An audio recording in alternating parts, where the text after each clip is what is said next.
Hello, everyone. Many Samsung Galaxy A16 users run into a frustrating problem when trying to activate an eSIM because the phone simply doesn't have this feature. In other words, the device does not support eSim. Because of this, many people think they need to buy a new smartphone, but that's not always necessary. There is a little-known solution that lets you use eSIM even on phones that don't have built-in eSIM support. To do this, you'll need a special eSIM adapter SIM card. It looks just like the regular SIM card you use every day, but inside it has a programmable chip. This chip allows you to store multiple eSIM profiles and switch between them without replacing the physical SIM card. After getting the SIM card, you'll need to install the eSim.me app.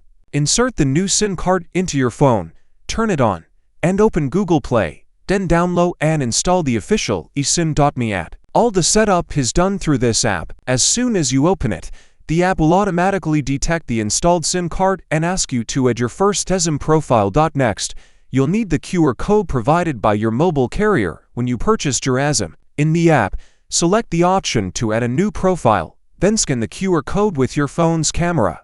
Within a few seconds, the eSIM profile will be downloaded and stored directly on your new SIM card. When the download is complete, the app will ask you to activate the new profile. Confirm the activation and wait a few moments while your phone connects to your carrier's network. If everything is set up correctly, you'll see a network signal on the screen, and you'll be able to make calls, send text messages, and use mobile data just like with a regular SIM card. The biggest advantage of this solution is that a single SIM card can store multiple eSIM profiles from different mobile carriers. This is especially useful if you travel often, use a separate work number, or want to switch quickly between different mobile plans. You can switch between profiles directly in the app, and it only takes a few seconds.